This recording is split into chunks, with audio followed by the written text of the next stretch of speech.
Hi friends, this is your friend Aparna. Welcome to my blog.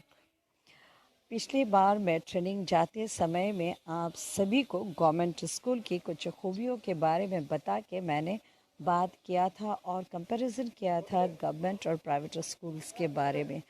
आज मैं यहाँ हूँ यानी कि बालीजान में हूँ।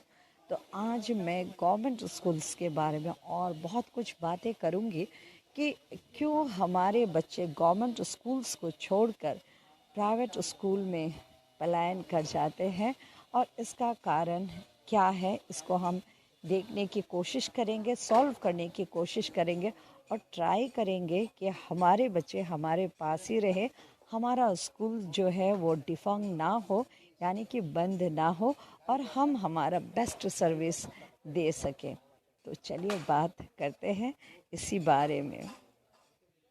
इस टॉपिक में बढ़ने से पहले आपको एक वाक़या बता दूं कि अब से बस कुछ ही दिन पहले मैं बैंगलोर गई थी और वहाँ से मैं जब एयरपोर्ट से निकली तो टैक्सी ड्राइवर से मैंने बातों में कुछ बातों का पता किया क्योंकि काफ़ी लंबा सफ़र था। तो मैंने गुफ्तगू किया और मैंने उससे पूछा कि भाई साहब आपके कितने बच्चे हैं। तो उसने कहा मेरे 2 बच्चे हैं और दोनों प्राइवेट स्कूल में पढ़ रहे हैं और मैं फ़ी नहीं दे पा रहा हूँ क्योंकि कोरोना के चलते हुए मेरा जो है माली हालत बहुत ख़राब हो चुका है। तो मैंने उससे कहा कि आप प्राइवेट स्कूल में इतने सारे पैसे दे के क्यों पढ़ा रहे हो। तो बैंगलोर का वो ड्राइवर मेरे से बोलता है नहीं, गवर्नमेंट स्कूल में मैं पढ़ाना नहीं चाहता क्योंकि गवर्नमेंट स्कूल का परफॉर्मेंस बहुत ही पुअर है। मेरे बच्चे ठीक से वहाँ पढ़ नहीं पाते हैं, कुछ सीख नहीं पाते हैं। मुझे बहुत झटका लगा ये बात सुनकर। तो मैंने यही सोचा, कर्नाटक का अगर ये हाल है तो हमारे स्टेट का हाल तो इससे कम से कम बेहतर ही है। तो दोस्तों मैं कुछ कहना चाहूँगी हमारे स्कूल्स के बारे में कि हम फ्री बुक्स देते हैं, फ्री यूनिफॉर्म देते हैं, मिड डे मील देते हैं, सैनिटाइजेशन के लिए सैनिटरी नैपकिन्स देते हैं, फ़ी भी नहीं लेते हैं। इतना सब कुछ करने के बावजूद भी हमारे स्कूल्स में बच्चे क्यों नहीं हैं? क्यों हमारा स्कूल का बच्चा जो है प्राइवेट स्कूल में पढ़ता है? ये सोचने वाली बात ज़रूर है। क्या कुछ कमी हम में तो नहीं है? ढूंढने की ज़रूरत है। इसमें बुरा मानने वाली कोई बात भी नहीं है। ये सचमुच में it's a matter of concern है ना दोस्तों। इसके बारे में ही चर्चा करते हैं। चलिए, मानती हूँ मैं इंफ्रास्ट्रक्चर के मामले में हम प्राइवेट स्कूल से काफ़ी पीछे हैं। शायद हमारे पास डेस्क बेंचेस या जो ज़रूरत के सामान जो है वो हमारे पास नहीं है, बिल्डिंग नहीं है क्योंकि हमारे पास एक लिमिटेड गवर्नमेंट फंड होता है और हम इससे सब कुछ पूरी नहीं कर सकते हैं। ये बात को मैं मानती हूँ। मगर क्वालिटी के बारे में आप क्या कहेंगे? क्वालिटी टीचिंग के बारे में हमारा teacher 12 pass, DElEd, graduate, post graduate, BEd, DElEd, CTET, APTET, बाकी सभी हथियार से लदा हुआ रहता है। तो क्या क्वालिटी के मामले में हम कहीं पीछे हैं? प्राइवेट स्कूल्स को मैं इतना ब्लेम नहीं करूँगी, इस बात में डिस्कार्ड नहीं करूँगी, लेकिन कहीं ना कहीं गवर्नमेंट टीचर्स कमी हमारे अंदर तो नहीं है। सोच के देखिए, हमें खुद पर भरोसा नहीं। हम गवर्नमेंट टीचर्स जो है हम अपने बच्चों को प्राइवेट स्कूल्स में एडमिशन कर देते हैं। तो बताइए भला, जब हम अपने ही बच्चों को प्राइवेट स्कूल्स में एडमिशन कर देते हैं तो हमारे पास कौन सा विश्वास लेकर पेरेंट्स हमारे पास हमारे स्कूल में एडमिशन देगा दोस्तों, है ना। हम में से बहुत लोग, हम सब रेगुलर नहीं होते हैं ड्यूटी पे, हमारा सब्जेक्ट्स पूरा नहीं होता है। अभी बहरहाल मुझे नाहरलगन में सुनने को मिल रहा था कि हमारा सिलेबस कंप्लीट नहीं हुआ है। वहीं प्राइवेट स्कूल नाक मुंह से ठूस ठास के ड्यूरेशन उतना ही रहता है। कोविड का अगर हम हवाला देंगे तो प्राइवेट स्कूल भी सेम टाइम पे खोला है जितना गवर्नमेंट स्कूल, लेकिन उनका सिलेबस पूरा हो गया, हमारा नहीं। सोचने वाली बात है दोस्तों। कब तक हम अपनी पल्ला को झाड़ते रहेंगे?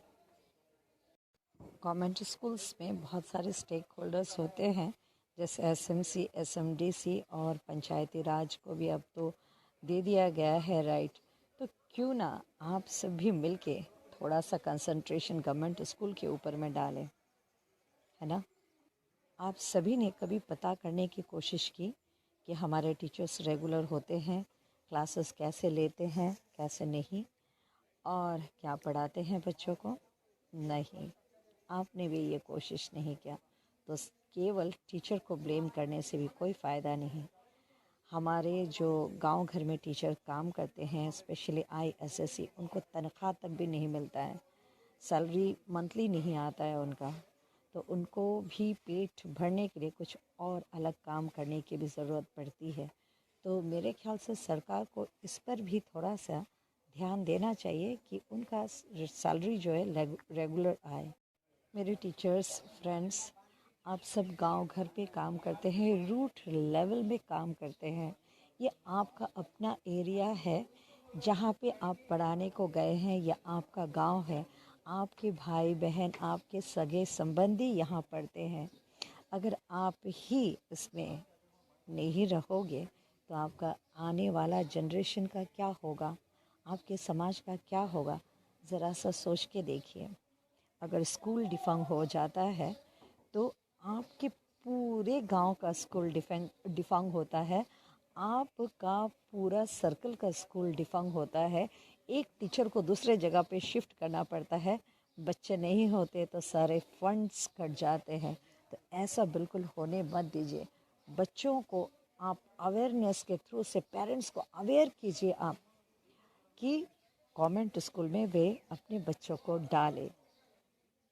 आप अवेयर कीजिए पेरेंट्स को, मोटिवेट कीजिए पेरेंट्स को कि नहीं, आप जितना पैसा प्राइवेट स्कूल में फेंक रहे हैं उसका ओनली 5% आप हमारे स्कूल में इन्वेस्ट कीजिए।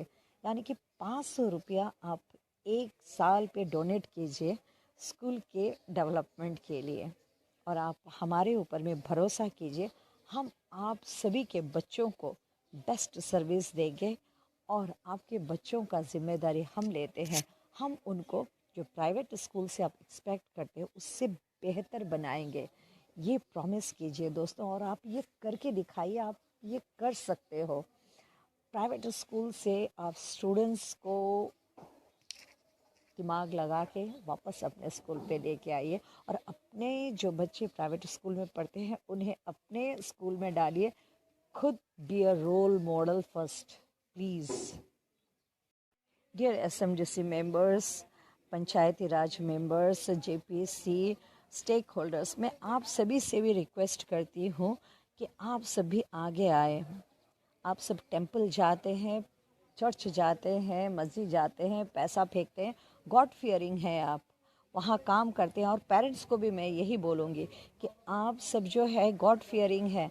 आप चर्च में डोनेशन देते हैं, मंदिर में डोनेशन देते हैं, मस्जिद में डोनेशन देते हैं, लेकिन टेंपल ऑफ लर्निंग को आप भूल जाते हैं, जहाँ से आपके बच्चे ABC क ख ग अलिफ बे रे सीखते हैं। आप उस पर ध्यान नहीं देते हैं। अगर गवर्नमेंट स्कूल के अथॉरिटीज़ आपको 200 रुपया भी साल में मांगते हैं तो आप झगड़ने के लिए आ जाते हैं। नहीं, इसमें आप कुछ दान करें, धर्म करें, इससे बड़ा धर्म और कुछ भी नहीं होता होगा मेरे ख्याल से। ईश्वर, अल्लाह और जीसस भी इससे खुश होंगे। तो दोस्तों, एडवर्टाइजमेंट कीजिए मिल के, एसएमसी मेंबर्स, हेडमास्टर्स, टीचर्स, सब मिल के एडवर्टाइजमेंट कीजिए कि हम क्या क्या प्रोवाइड करते हैं, और हम बेस्ट सर्विसेज देंगे। प्राइवेट स्कूल से भी बेस्ट सर्विसेज हमारा होगा, ये वादा कीजिए एडवर्टाइजमेंट के थ्रू से।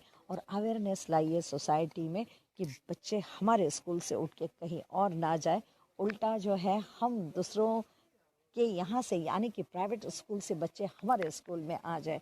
वरना दोस्तों वो दिन दूर नहीं जब गवर्नमेंट स्कूल को प्राइवेटाइज करेगा और हमारी शामत आ जाएगी।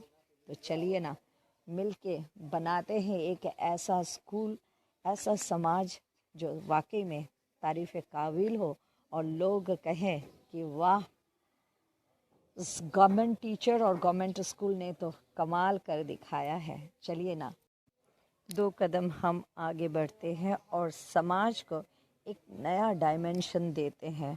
हाँ, बदलाव एकदम तो नहीं आएगा, मगर धीरे धीरे बदलाव ज़रूर आएगा।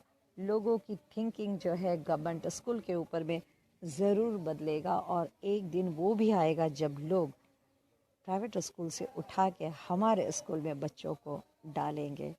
उम्मीद हम इसी का ही करते हैं, और गवर्नमेंट टीचर्स को बहुत ज़िम्मेदारियां निभानी है, और ज़िम्मेदारी आप निभा भी रहे हैं, और आगे भी आप बखूबी निभाएंगे, इसका हम उम्मीद भी बहुत करते हैं। और आगे बढ़ते रहिए, समाज को नया गढ़ते रहिए।